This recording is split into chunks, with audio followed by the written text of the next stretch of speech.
આજે પણ રાજ્યના અનેક વિસ્તારો એવા છે કે જ્યાં સુધી વીજળી કે ઇલેક્ટ્રિસિટી કનેક્શન નથી પહોંચ્યું ત્યારે ગોંડલ રાજ્યમાં ભૂગર્ભમાં વીજળીના તાર નાખવામાં આવ્યા. ત્યારે કન્યા કેળવણીનો વિચાર કરવામાં આવ્યો. જો સ્ત્રીઓને ન ભણાવે તો એમની પાસેથી દંડ વસૂલવાની શરૂઆત કરવામાં આવી. ટ્રામ શું હોય એની કલ્પના ન હોય ત્યારે સૌરાષ્ટ્રની પહેલી ટ્રામ ધોરાજીમાં આવી. કોઈ પુલ બનાવતું તો કોન્ટ્રાક્ટર પાસે મિનિમમ 20 વર્ષની બાંહેધરીનું પત્રક લેવામાં આવતું.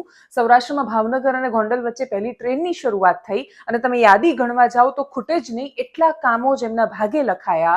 એવા મહારાજા ભગવતસિંહજીના ગોંડલમાં આજે શું થયું એની વાત કરવી છે. નમસ્કાર, આપની સાથે હું દેવાંશી.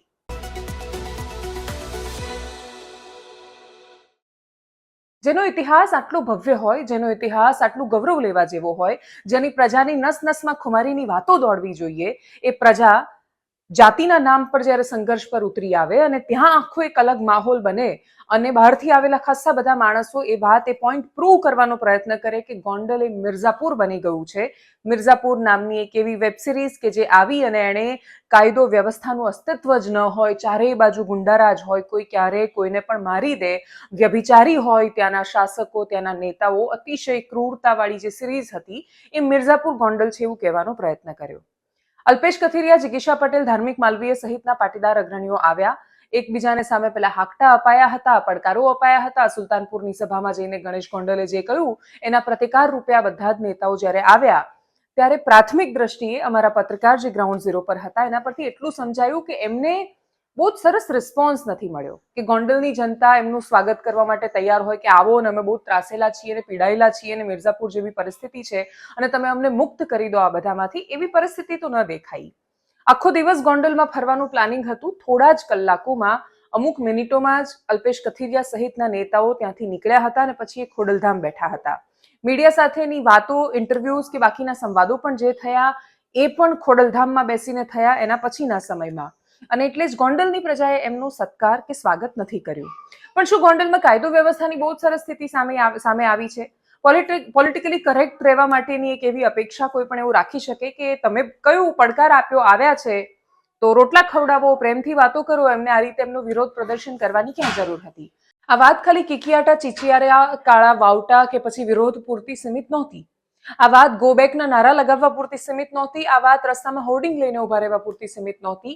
ગાડી પર પથ્થર પણ મારવામાં આવ્યો. એક વ્યક્તિ છે એણે દાવો કર્યો અને બીજી તસવીરો પણ સામે આવી કે વ્યક્તિને ગાડીમાંથી ખેંચવાનો પ્રયત્ન કરવામાં આવ્યો.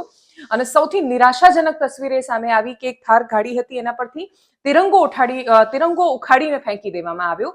એ તસવીર અતિશય કરુણાજનક અને નિરાશાજનક હતી.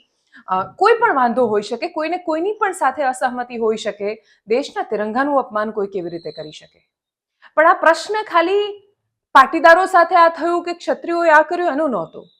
ગોંડલમાં જે લોકો રસ્તા પર હતા એ મોટા ભાગના સમુદાયમાંથી આવતા હતા. એકલા ક્ષત્રિયો ગોંડલના નહોતા કે જે જયરાજસિંહની સુરક્ષામાં કે પછી જયરાજસિંહના પક્ષમાં આવ્યા હતા. પ્રશ્ન એ હતો કે રાજકોટની પોલીસ શું કરી રહી હતી? રાજકોટ ગ્રામ્યના એસપીની પત્રકાર પરિષદ તમે રાજકુમાર જાટના કિસ્સામાં સાંભળો. આજે એમની પાસે જવાબ નથી કે પૂરા સીસીટીવી કેમ નથી આપી શક્યા. શું રાજકુમાર જાટને એક લાફોય નહોતો મારવામાં આવ્યો એ કમ્પાઉન્ડમાં? કેટલાય પ્રશ્નો હતા. એક લાફો મારવામાં આવ્યો હોય ને એમણે એને માર્યા, એ બંને ઘટનાઓ બહુ જ અલગ છે. કોઈએ એવો આરોપ નથી લગાવ્યો કે આમણે જ એમને મારી નાખ્યા હશે, સિવાય કે એમના પિતાએ જે વાત કહીને બાકીના બધા લોકોએ પહોંચાડી. પણ પોલીસ કેમ પપેટ બને છે? પોલીસ માટે કદાચ આજનો દિવસ એટલા માટે વધારે અઘરો રહ્યો કેમ કે જે આવી રહ્યા હતા એ ભાજપના નેતા હતા, જેમના માટે આવી રહ્યા હતા એ ભાજપના નેતા છે. ભારતીય જનતા પાર્ટીના નેતાઓનું સામસામે ઘર્ષણ આજે ગુજરાતની પોલીસને એ સ્થિતિમાં લાવીને મૂકી દીધું છે કે એમણે વગર પહેરે સાબિત કર્યું કે પટ્ટો છે ગળામાં. યુનિફોર્મ અને ખાખી પહેર્યા પછીનું દાયિત્વ તમારું રાજ્ય અને રાજ્યની કાયદો વ્યવસ્થા માટે થઈ જાય છે. જે છોકરાને ગાડીમાંથી આમ અંદર ખેંચવામાં આવતો હતો ને એને જો ખેંચી લીધો હોત ભીડે તો શું હાલત થતી? પોલીસનું શું કર્તવ્ય બનતું હતું? પોલીસ શું કામ ગોંડલમાં પોતાનું કર્તવ્ય નથી નિભાવી શકતી? એ પ્રશ્ન છૂટી રહ્યો છે. પણ એ પ્રશ્ન છૂટવાનો મતલબ પાટીદાર નેતાઓ જે સુરતથી આવ્યા એમને બહુ જ સમર્થન મળ્યું એવું પણ નથી થતો. અને એટલે જ આ તસવીરો બંને બાજુની છે, બંને બાજુના આક્રોશની છે. અલ્પેશ કથિરિયા, જિગીશા પટેલ, એમણે શું કહ્યું તો સામે ગણેશસિંહ જાડેજા કે પછી ગીતાબા જાડેજા કે પછી જયરાજસિંહ જાડેજા જ્યારે આવે પત્રકાર પરિષદ કરવા માટે ત્યારે એમણે શું કહ્યું એની છે. એ બધી જ તસવીરો તમને બતાવવી છે. એકદમ સંક્ષિપ્તમાં એમણે જે વાત કરી એ તમને સંભળાવવી છે. ત્યાંના સ્થાનિકો શું બોલ્યા એ સંભળાવવું છે. અને છેલ્લે વાત એ કરવી છે કે આ ડખો, આ ઝઘડો, આ લડાઈ એ ભારતીય જનતા પાર્ટીની લડાઈ છે. અને જો આંતરિક રીતે એને સુલઝાવી દીધી હોત તો કદાચ આ દિવસ આવતો જ નહીં. જો આંતરિક રીતે એ જવાબો આપી દીધા હોત કે પછી હાઈકમાન્ડ એની અંદર ઇન્વોલ્વ થઈને એમણે કશું કર્યું હોત, ભારતીય જનતા પાર્ટીના પ્રદેશ પ્રમુખ સી.આર. પાટીલે જો આ વિષયમાં રસ લીધો હોત, રાજકોટ જિલ્લાના પ્રમુખ અલ્પેશ ઢોલરિયાએ જો આમાં રસ લીધો હોત, અલ્પેશ ઢોલરિયાએ જો કે રસ લીધો છે પણ સોલ્વ કરવામાં નહીં, તો આ પ્રકારે જો કોઈ રસ લીધો હોત ને બંધ બારણે ચર્ચાઓ થઈ હોત તો દિવસ આ ન આવતો.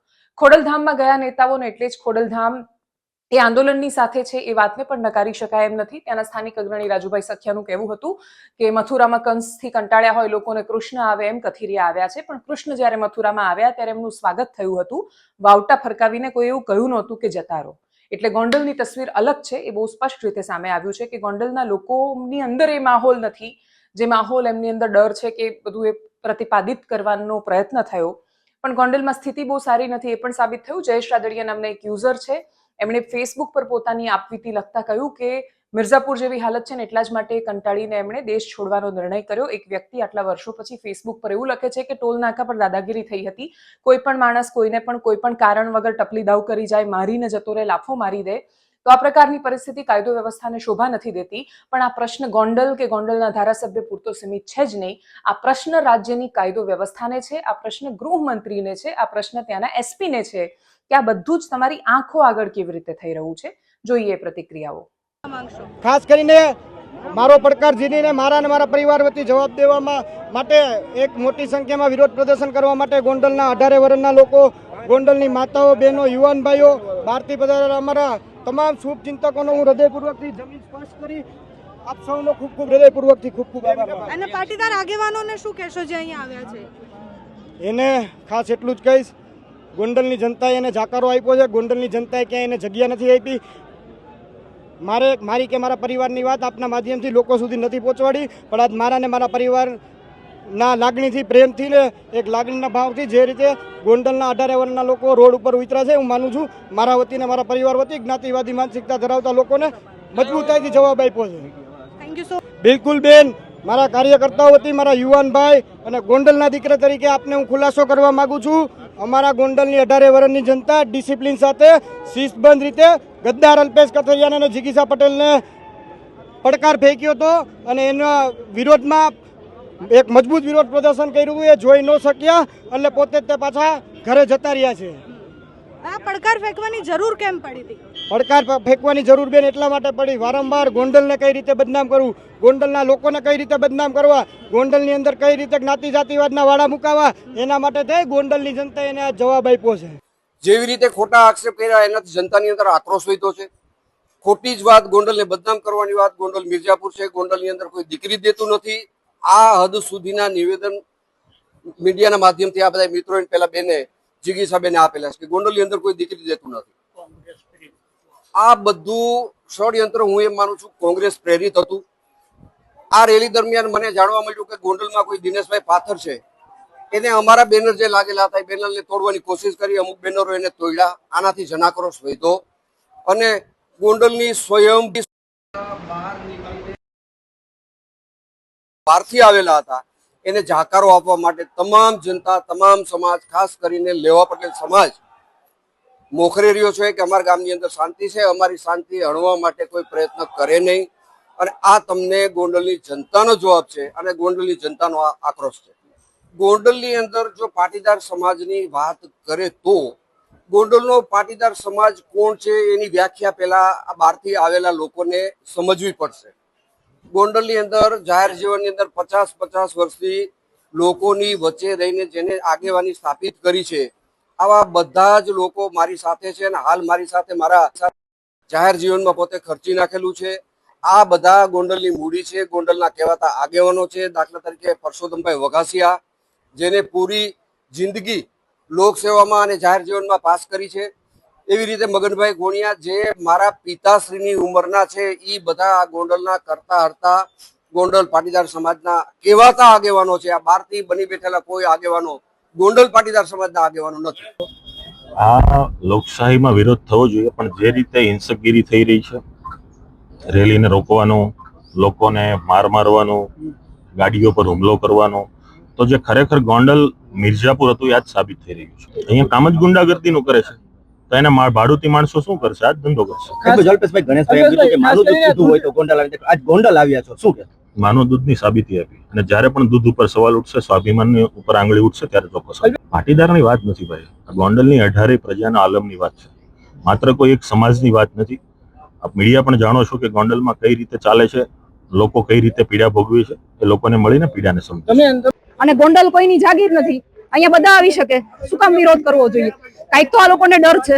અમે તો હજી વિનુભાઈ સિંઘાડાની પ્રતિમા મૂકવાની વાત કરી, ત્યાં આ લોકો આટલા હલી ગયા, તો જ્યારે મૂકશું ત્યારે શું થશે?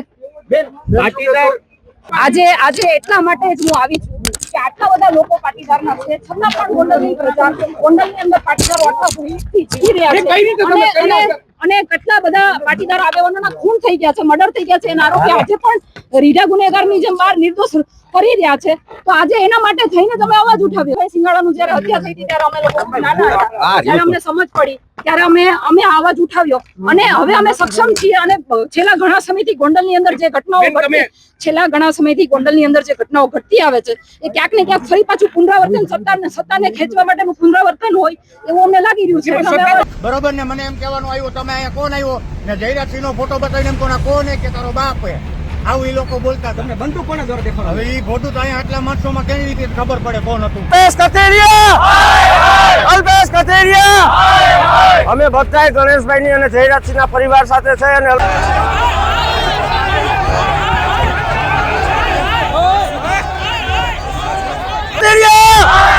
જે લુખાઓ અહીંયા ગોંડલનું વાતાવરણને બગાડવાનો પ્રયાસ કરવા આવી રહ્યા છે. 30 વર્ષથી ચા બનાવી રહ્યા 30 છે. વર્ષથી. અચ્છા, તો આજે ગોંડલમાં ગરમા ગરમીનો માહોલ છે? ગરમા ગરમીનો માહોલ હતો પણ એવું કઈ ચાલે નહીં અહીંયા. કેમ નો ચાલે? નહીં, એમએલએ સારા છે ને અમારે એટલે. હા, અહીંયા કેવા કામ થાય છે? કામ સારા જ થાય છે. સારા કામ થાય તો જ માણસો એને પબ્લિક ચાહે, નકર ચાહે નહીં, ઉલારીને નાખી દે. બરાબર છે. અચ્છા હા, અચ્છા, તો આજે તો બધા પાટીદાર આગેવાનો બધા આવ્યા છે, એમનો વિરોધ બી ખૂબ થયો. એ થઈ ગયું ખાવાનો તો વિરોધ. એ મંદિરે દર્શન થઈ ગયા, આશાપુરા માતાજીના મંદિરે દર્શન થઈ ગયા, એની રીતે પાછા વયા ગયા. ઓકે, તમારું શું નામ છે? મારું નામ ધનજીભાઈ. ધનજીભાઈ. હા. અને અહીંયા તો પાટીદાર વસ્તી વધારે ને ગોંડલમાં? હા છે. તો પછી એમનો વિરોધ કેમ થઈ રહ્યો છે? પછી આમાં તો માણસો એવા વિરોધ કરવા વાળા હોય, કારણ કે સાચું કામ કરતા હોય અને પાછા વિરોધ કરવા વાળા જાજા હોય. સાચા કામમાં 100 વિઘન આવતા હોય, એવું બધું તો ચાલતું જ હોય. તો તમે કોની બાજુ છો પણ? હે, તમે કોની બાજુ? અમે જયરાજસિંહ બાજુ હોય. જયરાજસિંહ બાજુ. અને કેમ એમની બાજુ? કયા કામો તમને એમના ગમે? બધા તો એવું કહે છે કે અહીંયા બહુ જ ન્યાય વ્યવસ્થા ને એમાં બહુ તકલીફ છે. એવું બધું બધાને લાગતું, પણ જેને સારું લાગતું હોય એ તો એના વખાણ કરવાના જ છે. અમુકને નો એવું બનાવ બનતો હોય ને. કોને નહીં ગમતું? હા, નો પબ્લિક ને બીજું ગમતું હોય એ વિરોધ કરવાના છે. તમારું શું નામ છે કાકા? Sorry, I am not interested in it. કરો છો અહીંયા? મારે જોબ છે, ચાનો છે. જોબ છે. તો આટલા વર્ષો ત્યાં રહો છો તો ગોંડલ કેવું લાગે છે? ગોંડલમાં કેવું છે બધું? કાંઈ ઘટે નહીં. ગોંડલમાં અમારા જયરાજસિંહ છે એ બરાબર છે. અને ગણેશ ગોંડલ વિશે બધા એવું કહે કે અહીંયા તો એમના માણસો ને બધા દાદાગીરીને બહુ કરે. ના ના ના ના, એવું કાંઈ નથી, અફવા છે બધી. અફવા છે. એનાલિસિસમાં અત્યારે બસ આટલું જ. લોકશાહી આપણને અદ્ભુત મળી છે અને મળ્યા પછી આપણે ઘણું બધું મેળવી શક્યા છીએ, પણ આપણી પાસે જેમ શાસન અથવા સુશાસનની અદ્ભુત પરંપરાઓ કહેવા માટે મહારાજા સયાજીરાવ ગાયકવાડ કે પછી ભાવનગરના પ્રજાવત્સલ રાજવી કૃષ્ણકુમારસિંહજી કે પછી ગોંડલના ભગવતસિંહજીની કહાનીઓ છે, એ રીતે વર્તમાન ધારાસભ્યોની પણ પોતાની કોઈ કહાની રહે.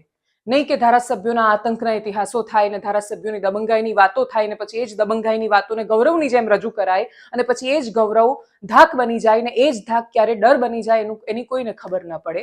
અપેક્ષા રાખીએ કે સાચા અર્થમાં લોકશાહી આવી શકે, માત્ર ગોંડલમાં નહીં, આખા ગુજરાત રાજ્યમાં. નમસ્કાર.